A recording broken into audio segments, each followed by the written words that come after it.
thank you for joining us today from wherever you are in the world. My name is Reed Blakemore, Deputy Director of the Global Energy Center here at the Atlantic Council, and welcome to our 10th Raising Ambitions event entitled Raising Ambitions, Sustainable Minerals for the Energy Transition. The Raising Ambitions series focuses on the higher climate ambitions that the Biden-Harris administration hopes to realize at home and abroad. It will evaluate key technologies critical to helping these goals, emphasize sectoral approaches to decarbonization, and highlight that countries are increasing their commitments to climate action. The aim is to build momentum in advance of the United States Leaders Climate Summit this week and encourage increased ambition from both the public and the private sector actors. This session aims to explore a key challenge of our efforts to raise ambition in the fight against climate change.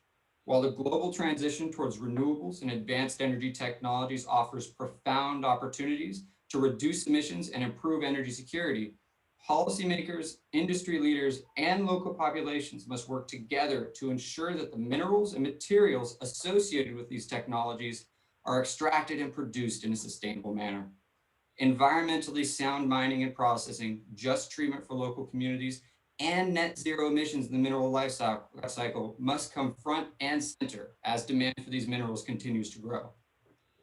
I hope that this session sheds some light on the opportunities ahead as we meet that challenge, and it's why we're particularly glad to be partnering with the Payne Institute for Public Policy at the Colorado School of Mines for this session. With that, I'd like to briefly turn to Morgan Bazilian, director of the Payne Institute, and someone who I think all of us in the mineral space have looked to for insight at one point or another, for a brief welcome. Morgan, over to you. Reed, thank you so much. That's a kind introduction. And we at the Payne Institute are thrilled to be working again with the Atlantic Council on critical issues. Tomorrow, as you note, there'll be a low carbon goals announced by the United States and several other countries. And whatever the future low carbon energy system looks like, it will no doubt be more mineral intensive than the current one. We're already seeing clues of this in markets and demand, and those in government and industry and the security sectors are paying attention. There are important links to technology, of course, and manufacturing, but also environmental, social, and governance challenges that are not insignificant. While it's immediately attractive to focus on mining itself, there's only one place to stimulate activity. Across the supply chain, from exploration through to mining, refining, manufacturing, and recycling, each part of that chain offers opportunities and challenges for US entry and global attention. Again, thank you to all of you who joined us today. I'm really excited about this session and pleased to see my old colleague Danielle here from the World Bank. We appreciate all of the speakers taking the time in what is a excruciatingly busy week. So with that, thanks again, and I'll turn it back. Thank you, Morgan, and thanks for kicking us off this afternoon. You framed exactly how important it is that we ensure the mineral demands underpinning these ambitions don't come at the expense of sustainability. And it's why, again, why our expert panel today is hugely important to this conversation. So today we've gathered Danielle Laporta, Senior Mining Specialist at the World Bank and Program Manager for the World Bank's Climate Smart Mining Initiative, Luc Leboeuf, Director for International Affairs and Trade at the Lands and Minerals Sector of Natural Resources Canada, and Todd Malin, Vice President for Corporate Relations at Rio Tinto. Before we turn to the panelists, just a little housekeeping. First, you can follow us on Twitter with at AC Global Energy and at Payne Institute using the hashtag Raising Ambitions. And second, throughout our moderated discussions, you can submit questions using the Q&A function on Zoom, and I'll try and get to these throughout the discussion as much as I can. Now, to kick off today's discussion, I'd like to first turn to Luc. Luc, the importance of sustainability is interwoven throughout the Canadian Minerals and Metals Plan. What lessons does Canada's approach to sustainable mineral development offer to a world confronting the need for more minerals in the fight against climate change? Great, thanks, Reed. Canada already has some of the world's most sustainably sourced minerals and metals. For example, we have among the world's lowest emissions intensity production for nickel, copper, steelmaking coal, and aluminum, commodities that we know will need massive growth in supply to fuel the global energy transition. But we launched the Canadian Minerals and Metals Plan, or we call it the CMMP, in 2019 to really reinforce Canada's global leadership in sustainable and responsible mining.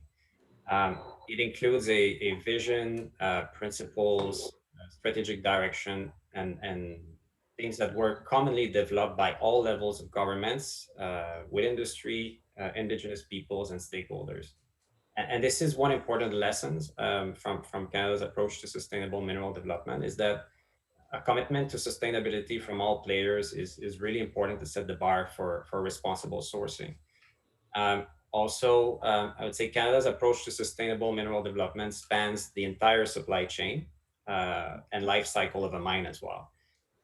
So with consistent investments in green mine innovation, a robust regulatory framework, and a mining services and supply sector that is helping to find solutions to environmental challenges worldwide. But I would also say that, of course, sustainability goes beyond environmental considerations. And to be truly sustainable, local communities, including Indigenous communities, need to be an integral part of the development process from the earliest possible stages. And they have to have a real say in how projects are moving forward. So I would say ensuring a social license to operate is about more than just ticking boxes and consulting around consultation. So these are some of the lessons learned. Mhm. You mentioned, just to follow up quickly, I think you mentioned two important, pieces. One, the notion that we're not just looking at the extraction of the minerals themselves, we're looking at an entire supply chain, and needing to ensure that, those principles of sustainability echo throughout that supply chain. And you also mentioned that this is truly a worldwide effort. There's nearly 40 global leaders gathered here in Washington to, raise our climate ambitions and begin to think about, the steps necessary to actually execute that ambition. When you think about the lessons that Canada has learned, that Canada has learned in sustainable mining and in sustainable supply chains, uh, does Canada have a bigger role to play in ensuring that these sustainable principles are not lost and actively implemented elsewhere as supply chain partnerships are developed around the world in response to increased minerals demand? That's a good question. I think so. As you probably know, Canada's mining sector has a very important presence all over the world, with Canadian listed companies active in over 100 countries. And you're right, this provides an important opportunity, but also I would say a responsibility to share sustainability practices across the globe. We're already doing a lot on that aspect, in part through support that we provide to multilateral organizations like the Intergovernmental Forum on Mining, Minerals, Metals, and Sustainable Development, so commonly referred to as the IGF, which is an initiative that supports more than 75 countries to help build strong mineral resource governance. And another example is through the Energy Resources Governance Initiative, also known as ERGI, which is led by the US, with Canada, Peru, Australia, and Botswana as founding partners as well. And through their roadmap for a renewed US-Canada partnership, Canada and the US have committed to continue strengthening cooperation under ERGI. Um, I would say more important, there are, of course, also industry-led initiatives like the Mining Association of Canada's Towards Sustainable Mining Initiative, which is a standard that is now globally recognized for sustainability that supports mining companies in managing their environmental and social risks. And that standard, which is Canadian made, is now being adopted or has been adopted in other mineral rich countries, including Finland, Norway, Spain, Argentina, Brazil, Botswana, the Philippines, and the most recent one was Australia. While there's positive momentum through also rising ESG finance and more climate conscious consumers and companies, I think one area that where there's more that could be done multilaterally is to help catalyze the demand for responsibly and sustainably sourced minerals and metals. I think, you know, we need to be having a broader discussion on the society, around the society and markets, to understand the necessity of responsibly sourced minerals and metals. And people, I think, need to take pride in doing things right, encourage greater commitments from countries and technology providers, and really increase the transparency of where our critical minerals are coming from, so that we can really solidify the supply chains around the Yeah. globe. I think, you mentioned several times the issue of traceability and accountability throughout the supply chain, I think, is an issue we'll eventually definitely need to touch on later in this conversation. But several times you mentioned, the multilateral institution piece is part of the equation, and the need for kind of a global assessment of the needs for these minerals, which I think about moderator about as easy a transition I can get to move to Danielle, who at the World Bank, launched the Climate Smart Mining Initiative in response to this unprecedented growth forecast for minerals and materials. Uh, Danielle, can you briefly explain, for our audience, what is the Climate Smart Mining Initiative and what it seeks to accomplish? Thanks, Reed, and thank you very much for the invitation to participate in this panel today. So, as you mentioned, the Climate Smart Mining Initiative was born back in 2017 when we published our first report that looked at the growing role of minerals and metals would play in the low carbon future. So as has been mentioned here, we know that the low carbon future is very mineral intensive. And the more ambitious we are in our climate goals, the more minerals and metals we will need. So for us at the World Bank, from our perspective, the Climate Smart Mining Initiative had three main objectives. The first one was really to help resource-rich developing countries, which are our clients, benefit from this growing demand. A lot of these resources are located in developing countries, and they can and should play a role in supplying the critical minerals we will need. But also with all this additional mining comes, the environmental impacts, the social impacts, even the climate impacts. So we wanted to ensure that we were also helping them address the challenges that will come with this additional mining. And on top of that, we as the World Bank, we are known to be a knowledge bank. We generate a lot of knowledge. So we wanted to ensure that we were also a platform to share knowledge around the criticality of these supply chains and new mining processes, technologies, research that was happening, and also be a platform to liaise with the different stakeholders. Because as has been mentioned here, the issue around critical minerals is very much about the whole supply chain and the whole range of shareholders of stakeholders that are involved in the supply chain. So that's the Climate Smart Mining. We have set up a trust fund, a Climate Smart Mining Trust Fund, which we partner with the International Finance Corporation, which is the private sector arm of the World Bank. And in that context, we have been supported by our donors, our founding donors, which Rio Tinto is one of them. Todd is here. He was always a very big supporter of Climate Smart Mining. We have the government of the Netherlands, the EU, the government of Germany, as well as Anglo-American, all on board to ensure that we do have climate smart mining practices throughout the supply chain of these critical minerals.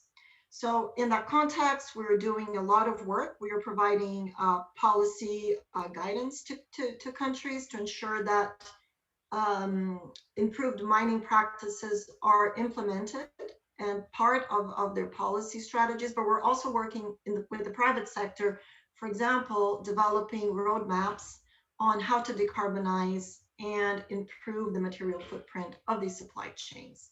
So that is in a nutshell, but I'm happy to talk more about some of the exciting projects that we have for climate smart mining.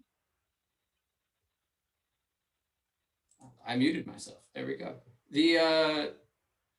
I'm interested in hearing more about these projects, particularly given that, we're about to see a whole lot more ambition, right? The demand curve for these minerals and the demands on initiatives like climate smart mining are going to increase, tenfold at the very least, right? How is the World Bank preparing to scale up efforts like climate smart mining, and where do you see kind of in that demand curve the white space that the climate smart mining needs to be a part of and really can make that strong impact in? So we bring in, as the World Bank, several layers there of support that we can provide in order to advance this agenda. On one hand, as I mentioned, the policy space, because it really matters, what you have in terms of your policies, your regulations. I mean, it does make a difference in a country that does provide the sort of framework that we need in order to improve these critical mineral supply chains. But also we bring the financing, and more we will see that having climate smart practices in mining, not only in mining projects, but in all interventions along these critical mineral supply chains, the financing for that will have very high ESG standards. And the bank can bring that, the financing to really help shape some of these supply chains in terms of making them more climate smart. I guess one last question before I turn to Todd is, you do, in addition to the supply chain, in addition to the financing needs throughout the supply chain, CSMI makes a point to note the need for, sustainable financing, both in new projects that are going to be needed to meet future demand, but also in, the application towards current brownfield projects. Could you enlighten us on, how do the financing needs differ between developing a new mine or a new processing facility with environmental best practices in mind versus the application of those best practices to existing mines? Is there a particular kind of low-hanging fruit between those two that we should be pursuing?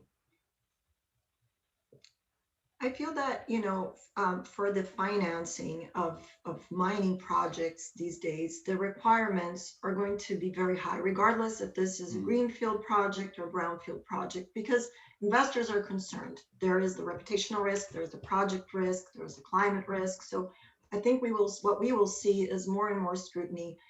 And, of course, when you have a greenfield project, you have more opportunities to really design this project in a more sustainable way. In brownfield projects, sometimes the challenges are a bit bigger and therefore require more thought. But I think that the requirements per se are going to be very high, especially for what we're calling the climate action minerals, which are the minerals that we will need to deliver on the low carbon future.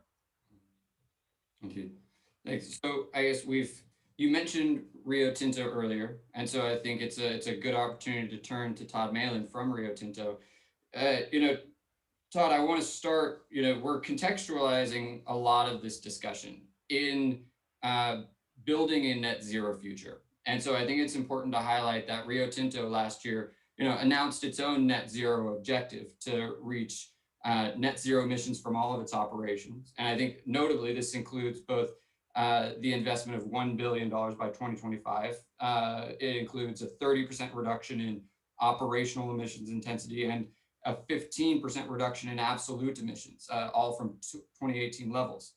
We're safe to say that the last year has been a bit of a challenge for any number of reasons, but I think it's worth asking, how are these plans progressing on the ground? And importantly, how are you and Rio Tinto pairing that net zero ambition with, the growing pace of climate commitments, here in the US and around the world?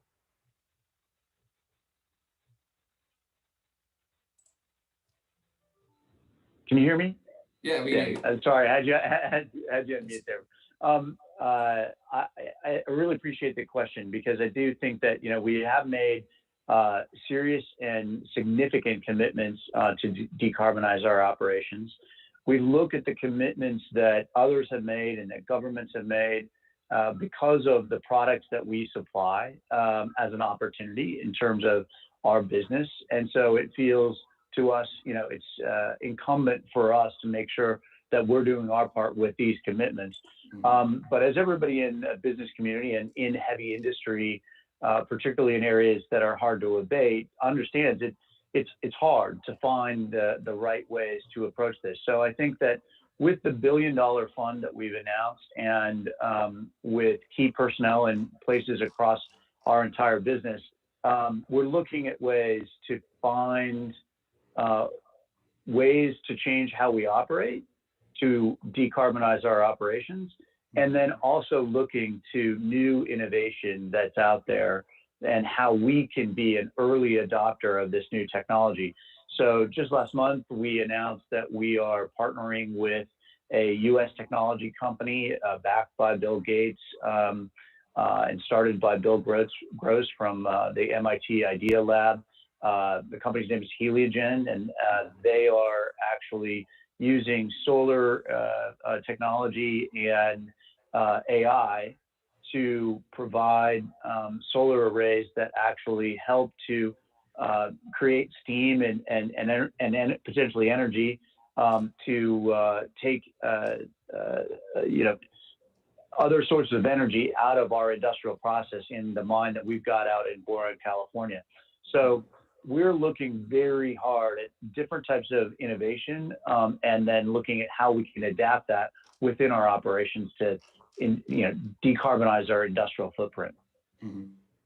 I think, you mentioned something that I think is a theme that runs throughout this entire conversation, and frankly, is talked about frequently elsewhere when we talk about energy transition, but perhaps when we talk about the minerals necessary, innovation and technological research, doesn't receive as much due as it probably should. When you look at the sustained effort that we're going to need to make to push the technology and innovation curve outward in the mining sector, and that includes both the extraction and down into the processing, what key innovations do you see making a difference in the sector, right? And what makes you most excited currently? And I think, Todd, after you answer this, I'll turn to Danielle and possibly Luke for the same for a similar response. What technology should we be on the lookout for here? Well, I think that both Canada, Australia just this week, and the United States have announced some significant resources towards basic science and towards new innovation that actually will help companies to meet some of these requirements that they're signing up for. So I think that's really exciting. Secretary Granholm has been out talking about what the Department of Energy is doing in this area. I think that's really exciting, whether that's from, renewable energy innovation or even carbon capture technology, carbon capture, particularly in the mineral sector around carbon capture and then mineralization technology. There's a real role for government investment in basic science and innovation and partnering with the business community. And I think Canada, Australia, the United States and the EU are absolutely at the forefront of that. And it's been our privilege to work very closely with the Critical Materials Institute at the Department of Energy over the last 8 years on some of these technologies where it's either decarbonizing operations of mining operations or finding new ways to get the critical minerals that are required in the supply chain for the renewable energy transition. I think, Danielle, I'll turn to you kind of for this same exact question is, what technologies, are out there currently, and what technologies probably technological sectors still need to be developed to improve sustainability throughout the supply chain. You hear a lot about a circular mineral life cycle. You hear a lot about the need for recycling.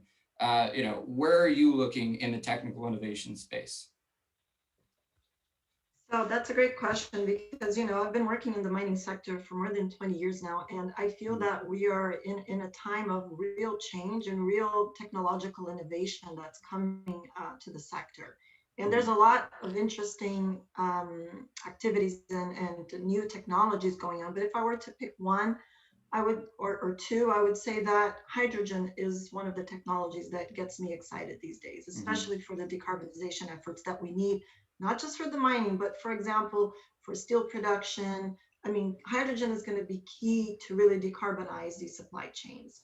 And, once I heard that hydrogen was the technology of the future and would always be, because, the technology has been there for a while, but it never really happened. But I feel that this is changing now. It's actually happening. We see countries, really devoting resources and efforts to develop hydrogen um, strategies, and a lot of companies, looking at how they can use hydrogen as a source of decarbonization.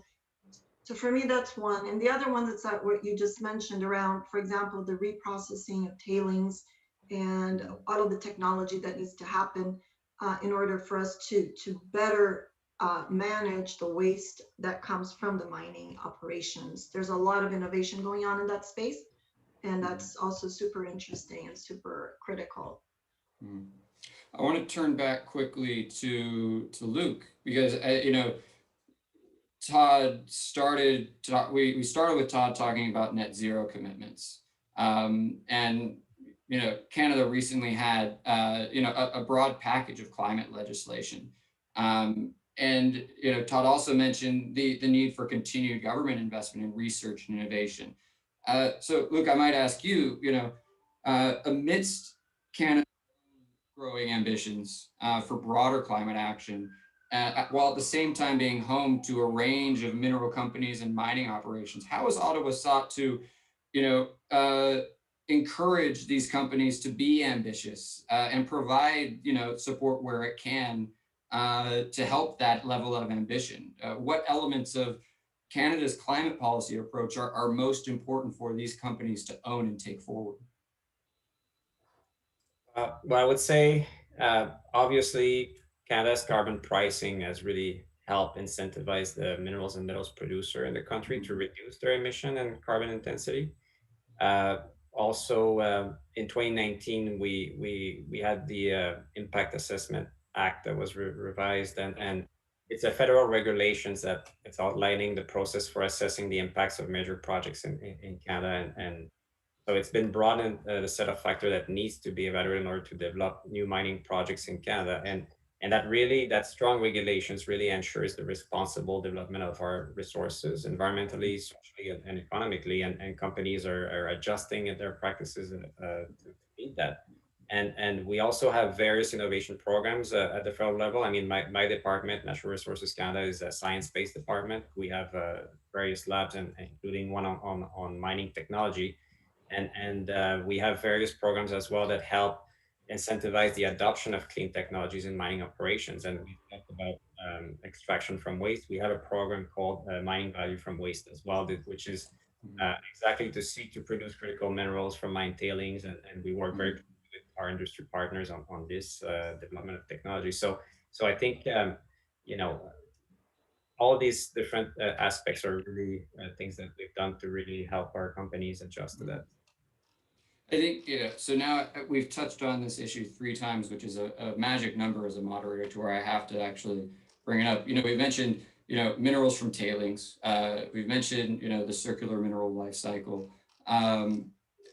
Todd, you and I spent some time earlier today talking about the nexus of supply chain security and sustainable mining. And you brought up this idea of full value mining, which I think brings in a lot of these threads as a way to possibly tackle both challenges at the same time.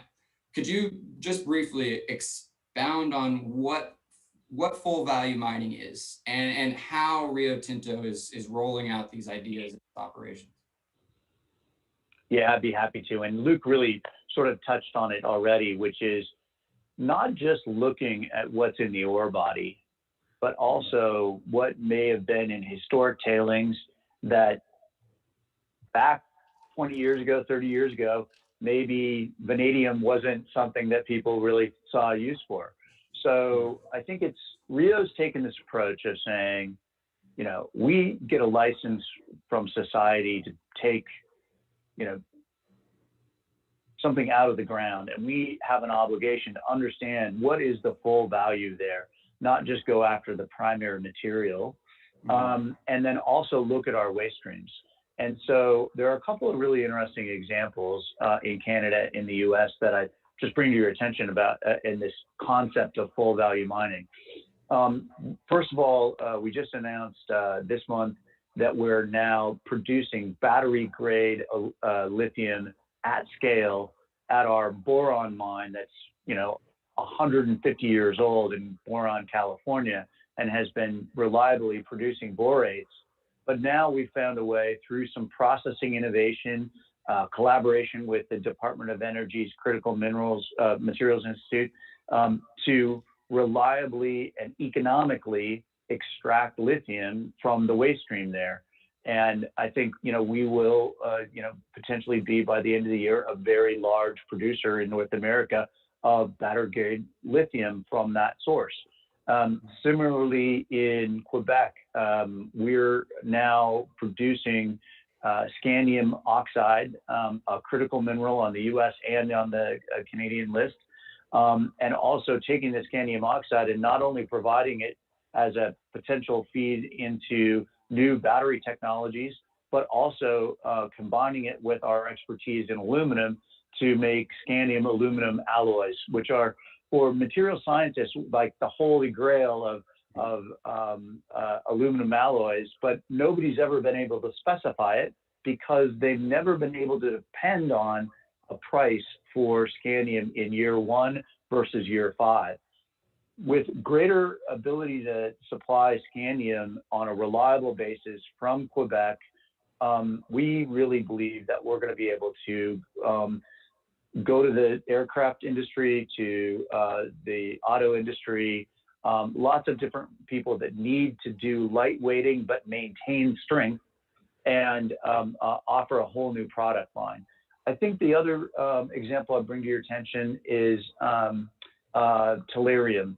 So tellurium is a critical mineral, and it's something that's absolutely needed in the supply chain of cadmium telluride thin film solar panels. So First Solar is the last remaining solar manufacturer, as you probably know, Reed, in North America, and their technology depends on tellurium, the largest producer of tellurium in the world. We realized that we've got tellurium in our feedstock in our Kennecott mine out in Utah, and announced earlier this year that we're going to spend about $2.6 million to be able to extract that from the normal process of making copper out there, and be able to supply domestic tellurium into the supply chain there. This idea of looking at what you currently have, you've done your investment there, you've got established operations, and seeing what else you can use innovation to extract these critical minerals from is a theory that Rio is driving through, and there's lots of other companies doing it. And as Luke said, Canada is spending resource to help some of their junior miners to actually look at these tailings deposits. It's a really exciting area because it's where we can have a quick win in terms of supply chains. And, it doesn't take 8 years to permit because you've actually got something up and running. And for the employees of those operations, the big payoff is it enhances the competitiveness of those operations. I think, it might, because this is something that that Danielle brought up as well. Danielle, I'd like to offer you the chance to jump in here on this idea of full value mining, circular mineral economy, let's call it, because it strikes me that, retrieving the tailings or retrieving the minerals from waste to kind of to create that full value, at some level, the economics have to be right for the mine to actually retrieve those. How does that fit into the Climate Smart Mining Initiative? And then, Luke, I might turn to you after to kind of dive into how Canada is really supporting some of the junior miners in that effort. But Danielle, any thoughts? Yeah, so of course, full value mining is a concept that's very important when we're talking about sustainability of the mining sector. Mm-hmm. I mean, we know that, at the rates, if you look at the demand, it's really, we need to find a better way to be able to meet that demand. And that will come from exactly these new practices, like, for example, full value mining, or where you actually look at everything you have in order to meet that demand. Reprocessing of tailings, the whole concept of circularity. These are fundamental building blocks of climate smart mining. Circularity is a concept that we hear a lot about, but we have a very hard time getting it going, getting it really off the ground in terms of concrete projects. And this is a space where we're hoping to also shed some light and do some work around. We are, in the process of looking at for example, just to give a concrete example, partnering with a mining company that produces vanadium to look at the leasing option for vanadium.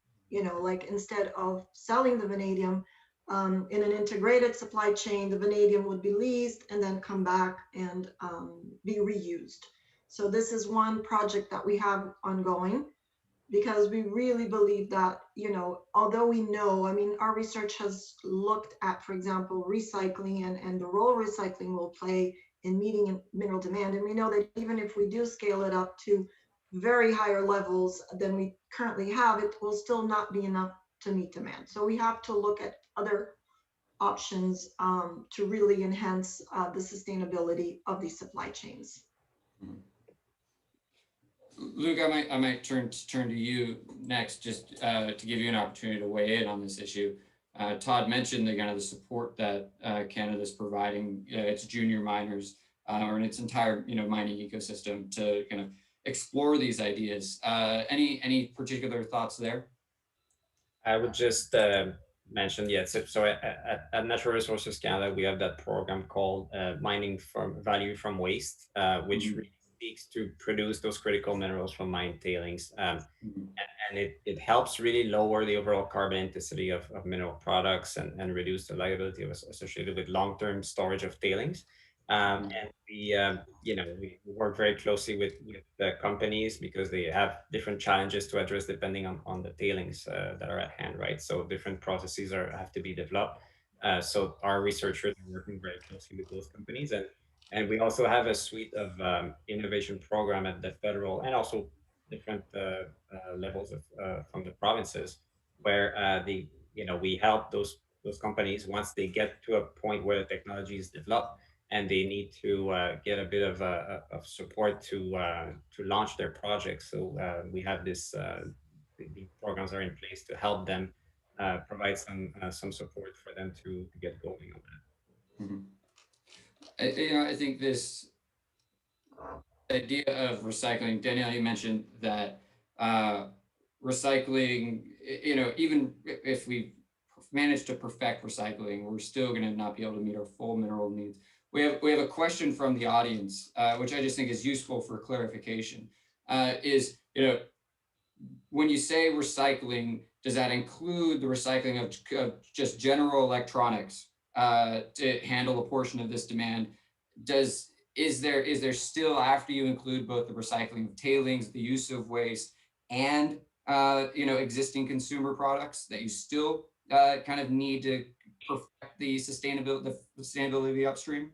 How do we think about recycling? I guess in general would be useful for our audience to kind of begin considering this. Yeah, so when we're talking about recycling and the research we did, we looked at aluminum, we looked at copper, and we also looked at the niche minerals, mostly the battery minerals, lithium. So our research was very centered on the minerals for the clean energy transition. And in the recycling research we did was looking at the mineral demand coming from the low carbon future and the current recycling rate. So what we did was model, even if we scale up recycling to 100% end of life for these projects, which means like everything that is produced, we recycle in terms of mineral content, it would still not be enough to meet the demand coming from the clean energy technologies. So our research was very much focused on these supply chains. But on that point, Reed, if I could just jump in here, go for it. It is true that the amount of demand in places like copper and aluminum and some of the other critical minerals is just so large that you couldn't recycle all of the material that currently exists and has been processed and still meet that demand. But that doesn't mean that the mining and metal sector shouldn't be part of the solution here. And certainly Rio is looking at recycling. We do currently recycling in aluminum and copper. But even in electronic waste, if I think about some of the companies that I really admire in the sector, you've got Boliden in Sweden that has a copper smelter that actually processes e-waste, and they've just announced this year that they are marketing a copper product that is almost entirely recycled product from e-waste. And I think that, we need to be looking at these new technologies, the way that companies are addressing the recycling challenge, to be a part of that solution, because it's got to be both primary material and recycled material. And I love the work that Climate Smart Mining is doing around this concept of, could you have materials that are primary materials but are so traceable that they can come back around through the supply chain, and you can identify that.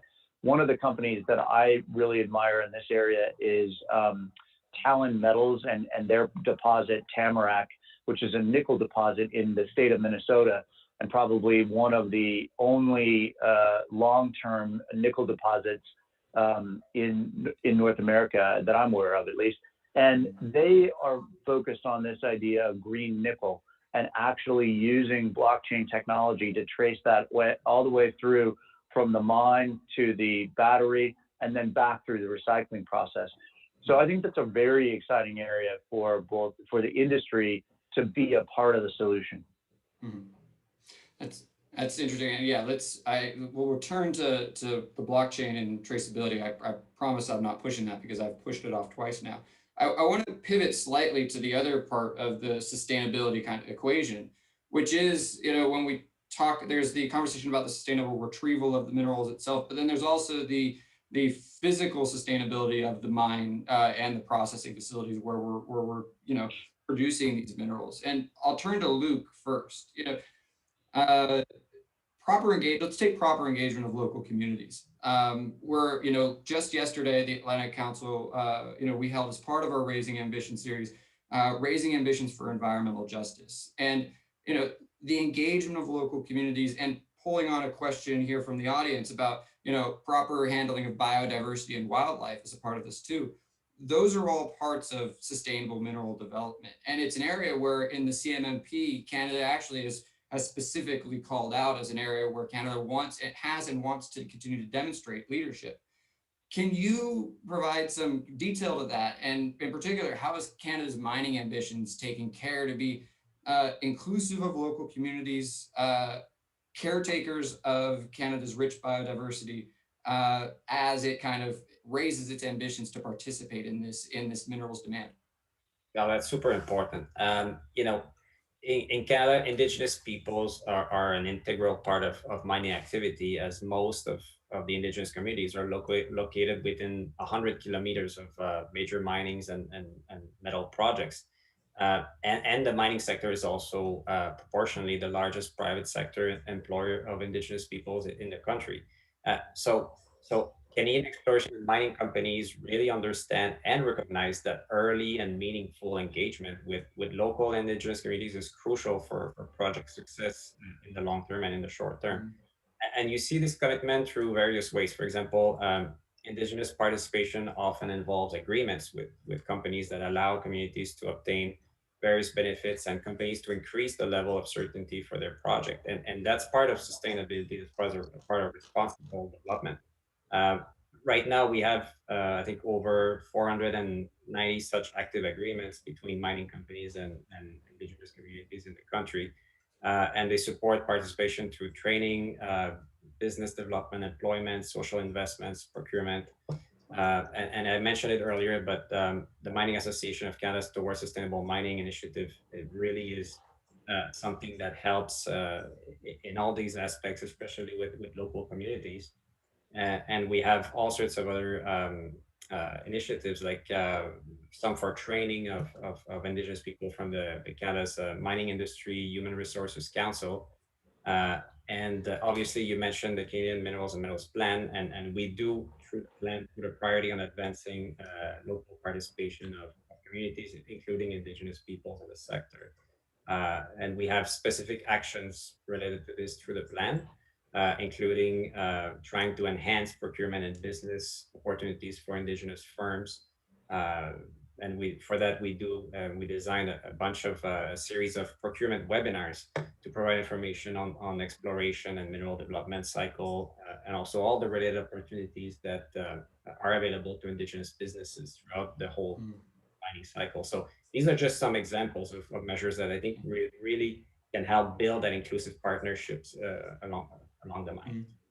I think I might just double tap you on the biodiversity land management side of the equation, particularly because I was asked by by a member of the audience, where does that piece fall into the sustainability outlook of both the CMMP, but also the the Canadian government's broader approach to climate and net zero ambition?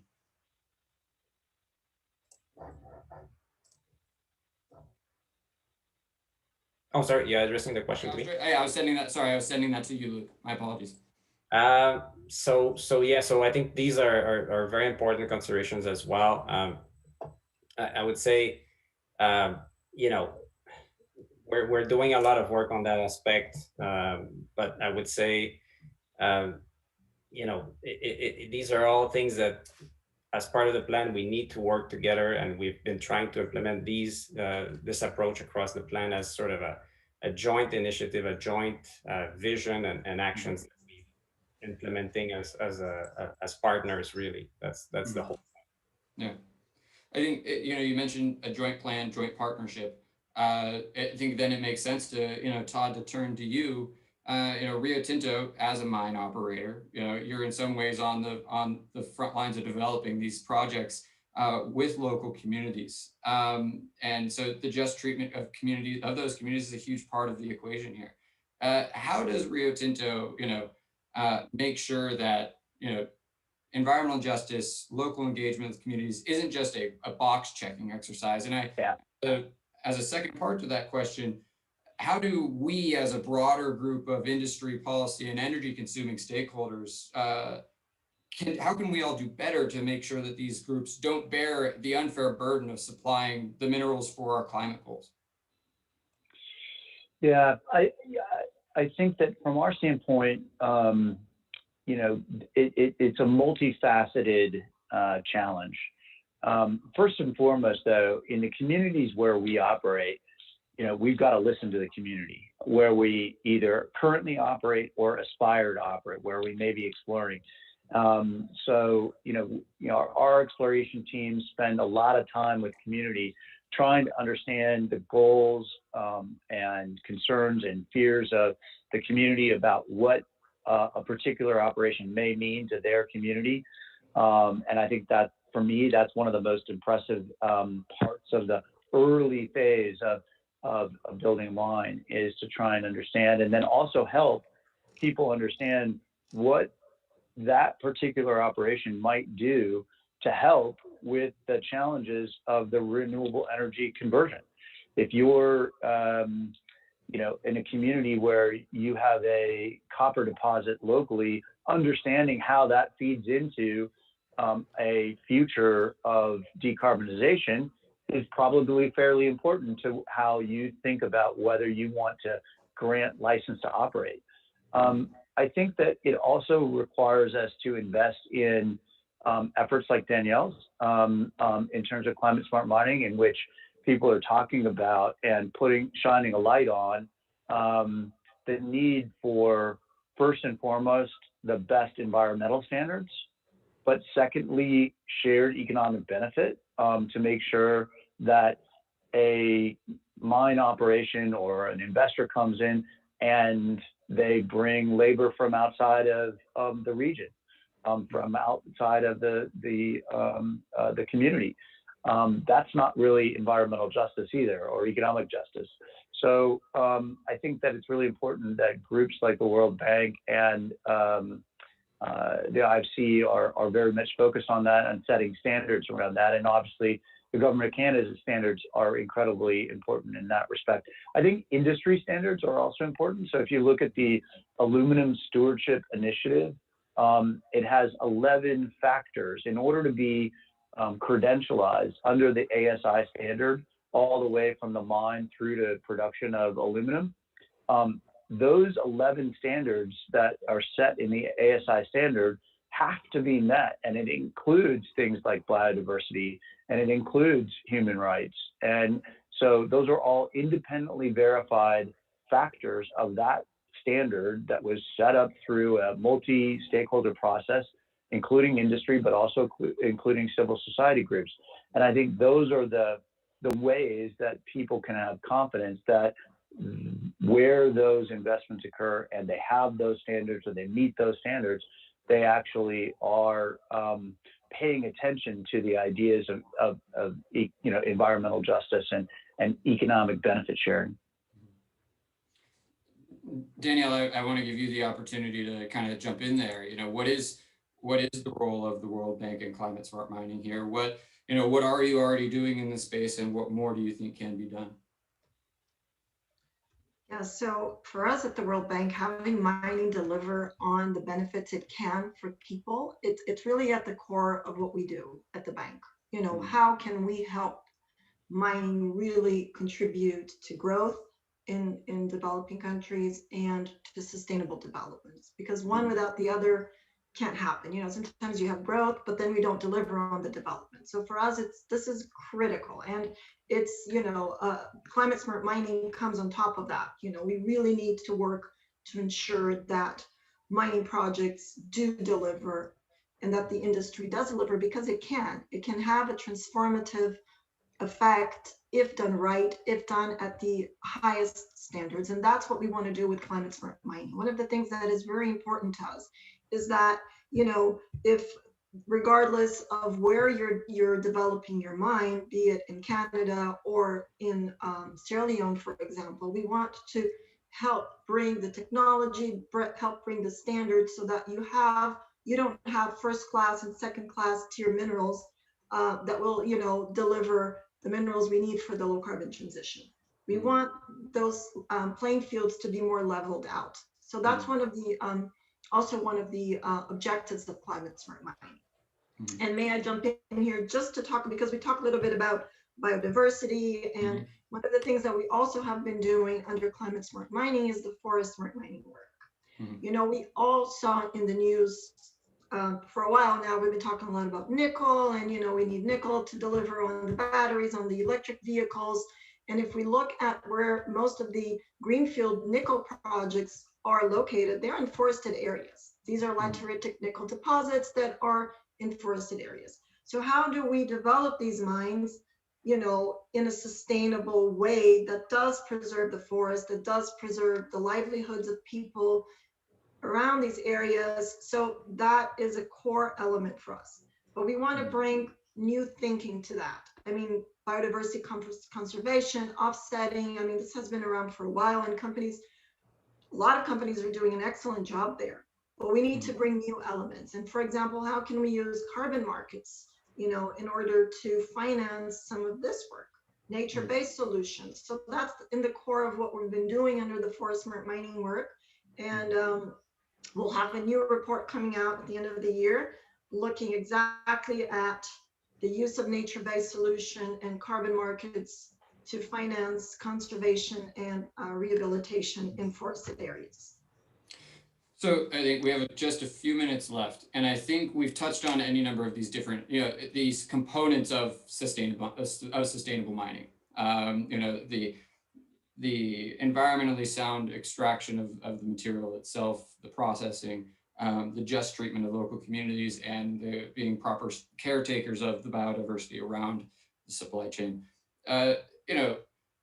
One issue which kind of is necessary to consider throughout this is the question of traceability, and ensuring that the mineral that you get at the end of that supply chain has actually checked all those different boxes. And we, in a way, this is a bit of a holy grail in terms of challenges that we have to figure out, because blockchain has been talked a lot about, but I think we're still working on implementing that throughout the supply chain. And so my question would be, what are your thoughts on the traceability solutions out there? What more work needs to be done to implement those solutions? And I think it's important to think about traceability in the context of where there are bottlenecks in the supply chain, right? You need to be able to trace that mineral likely through bottlenecks which are not necessarily adhering to the same sustainability principles that we might want to see in the upstream. How do you think about traceability and what more needs to be done in that space? I might turn to Danielle first, and then Todd, and then Luke. So in terms of traceability, I think that's a great question because we're seeing more and more awareness in terms of, where these minerals are coming from, how they're being processed, how they're being transported, how they're being manufactured and used in these technologies. So there is a growing concern around traceability. And a lot of countries, especially like the EU countries, if you want to have access to those markets, you will need to have a very good understanding of your supply chain. You need to know, all these elements, all these steps of the way. So I think that in itself will be an incentive. And technology will play a critical role, be it blockchain, be it artificial intelligence. I mean, it really depends on the supply chain and on the different stakeholders involved in that supply chain. But just to give an example, under the Climate Smart Mining Initiative, we are developing a lithium dashboard. This lithium dashboard will look at the carbon footprint of lithium supply chains, both from South America, but from Australia as well, and looking at not just the carbon footprint, but for example, looking at elements such as water use in these supply chains to help trace the lithium throughout the supply chain. And in that, we would also provide some sort of guidance in terms of what are the interventions you could make along these supply chains in order to improve your carbon footprint or your material footprint. So I think that it is a challenge. It's going to be a huge challenge, but it's one where the incentives to actually make it happen are there. And I really believe that the stakeholders will come together in order to make that happen. Todd, I'll turn to you next. As Rio Tinto being an operator, sitting in that upstream, kind of looking downwards down the supply chain, how do you think about the opportunities for traceability solutions and making sure that the work you do, the good work you're doing to improve your own sustainability isn't for naught as your products end up moving downwards into the supply chain? Yeah, I mean, the key for me is demand. That as more and more what we call values consumers demand from our customers the information that allows them to make informed choices about what they're purchasing, the more likely it is that we have a competitive advantage if we're bringing those solutions to our customers. So we just announced this year the Start Responsible Aluminum brand that uses blockchain to be able to give transparency back all the way to the mine, all the way through the production process as to whether and how we met these 11 standards of the ASI certification. And the customers of our customer will be able to look back and say, and use that technology to say, I care about biodiversity, or I care about the CO2 footprint, or I care about human rights. Whatever that factor of differentiation is, they'll be able to do it. And I think that's just absolutely the demand future that our industry has to get our head around. Number two is governments and their demands.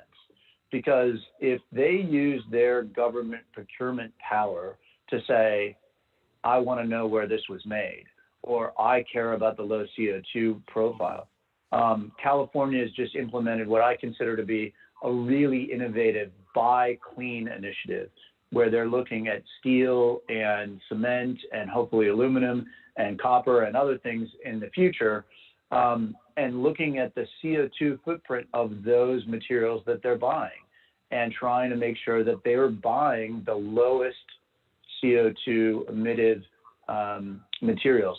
I think all of this technology is going to enable being able to have these materials meet different standards that are important to consumers and to governments as well. Luke, I think just we're past time, but I want to give you the last chance to kind of throw a word in here on kind of the government outlook on, looking across the supply chain, whether that be traceability solutions, the levers that, a mining leader like Canada has at its disposal to impose that sustainability. How does Ottawa think about that?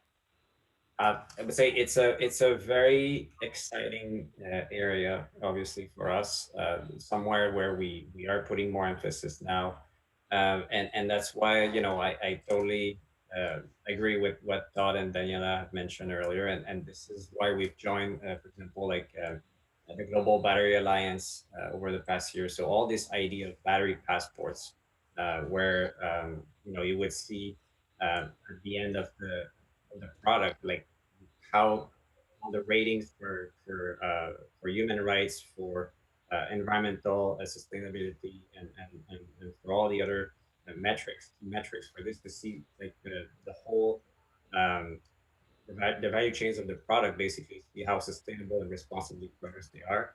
To us, that's very exciting. I mean, Canada is already obviously has a huge advantage because we have the regulations that are very strong, and I'm confident that our mining sector is the most sustainable in the world, or one of the most sustainable one.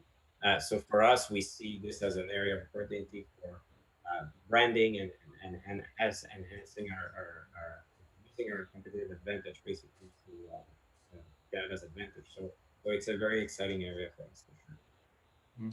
All right, so we're 3 minutes over time. I think if it's one thing I've learned from this past hour is we could quite literally devote an hour to any one of the sustainability components we've talked about today, whether that be, probably 2 hours on blockchain and traceability, actually.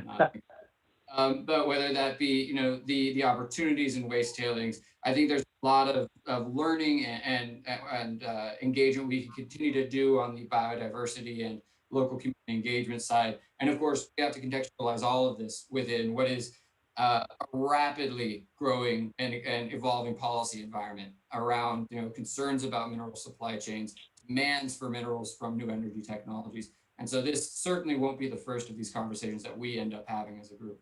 So that I'd like to close and thank our panelists. I'd like to thank our colleagues at the Payne Institute, Morgan Bazillion for his welcome remark, but also Sarah Hastings-Simon, who hopped on the phone just about a week ago when I said, hey, let's put an event together on this issue. I'd also like to thank my colleagues here at the Atlantic Council, Zach Strauss, Emily Burlinghouse, Patty Ryan, Peter Gonzalez, and Candace Johnson, who made this whole event possible. And with that in mind, I just want a brief plug for our next Raising Ambitions event today at 4 p.m. It's going to be focused on climate adaptation and mitigation. And then one additional plug at 12 p.m. on Friday, we'll be hosting a fast thinking wrap-up session after the climate summit is all well and done to figure out what happened, what's coming down the pipeline in the next year, because it's going to be a busy year for climate policy, that's for certain. You can find information on these events and the rest of our programming on the Global Energy Center's webpage. I hope to see you there. I hope to participate and engage with you more over the coming year. So thank you to everyone. Enjoy the rest of your afternoon.